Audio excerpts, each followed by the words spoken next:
really great. Yep, here we go. And then, you can flip them off. And you are David, right? I'm David, yeah. Okay. Do you want this off? Yes, please, thank you. Go. Awesome, David. Thank you so much for that song with those powerful lyrics. Everyone, please give David a hand.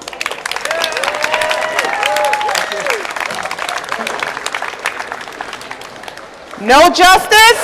No peace. No justice? No peace.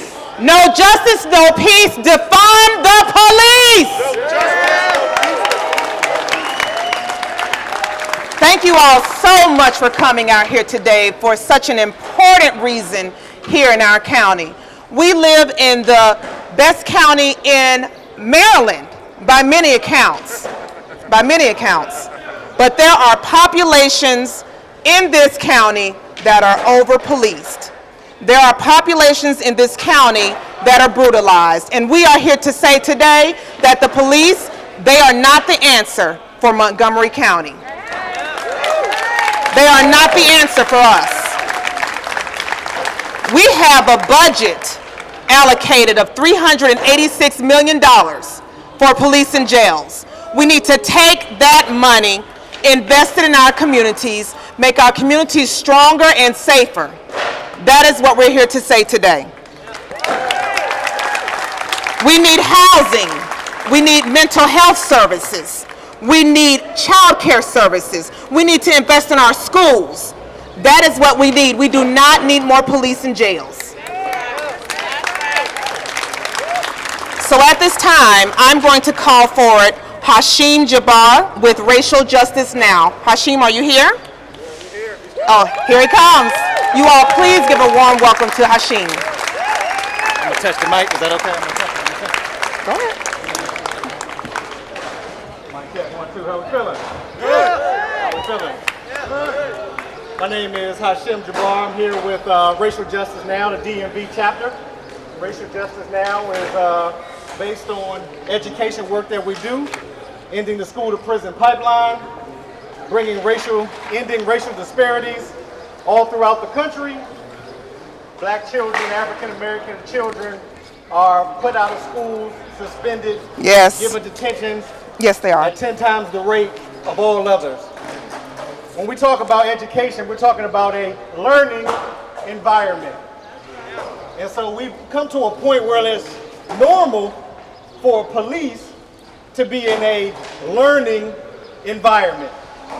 Now, 1 + 1 = 2, but where does a police and a teacher equal learning? In the county of Montgomery and in the state of Maryland, they have what they call behavioral threat assessments. Say it with me, a behavioral threat assessment. These teams composed of a teacher that probably doesn't look like me or my daughter, and an SRO. SRO stands for School Resource Officer. That's a trick. A school resource officer is a police. Can you say police? Police. Police? Police. A school resource officer is the police. They are trained as police.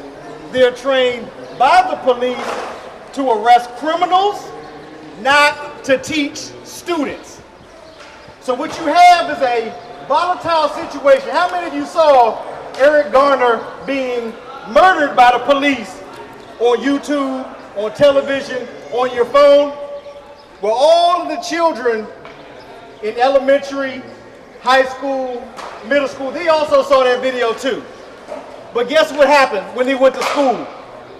They saw police when they walked in the door. Did that make them want to learn more? Did that improve their memory? Did that improve their study skills? Or did it cause more trauma? So children are entering the doors seeing men and women with guns on their hips as they go to school.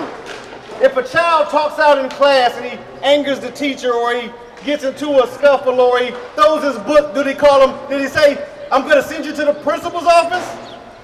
Or did he say, I'm going to call an SRO on you? And what does that mean? You're in class, he say, I'm calling the police on you. That's what that means. And that's a reality in Montgomery County and throughout Maryland. An SRO is a police officer. Racial Justice Now has been doing this work for 9 years. We've called for police out of school for 9 years. Throughout the 50 states, there are police in schools all over the country. We've testified in the Department of Education for the United States. We've testified in Georgia, in Maryland, in Ohio, and many other places. I'm going to tell you the same thing I told them.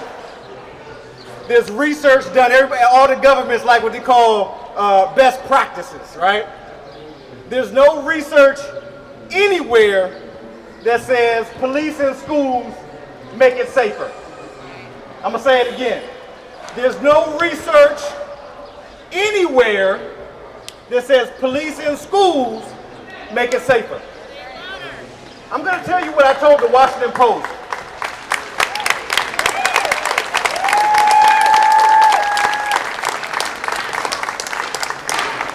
I'm 41 years young. I grew up under the hip-hop generation. I'm going to tell you what I told the Washington Post. The police force started as slave catchers. How many of you knew that? Oh, you do now. How many of you knew that 3 months ago?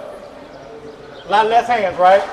The police force started off as slave catchers. So poor whites, let's tell the whole truth, right?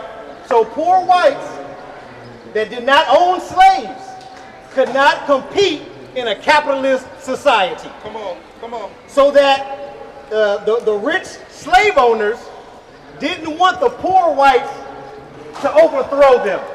So they gave them some crumbs from the table. And guess what the crumb was? My black ass. That's what it was. It was my grandmother. That's what it was.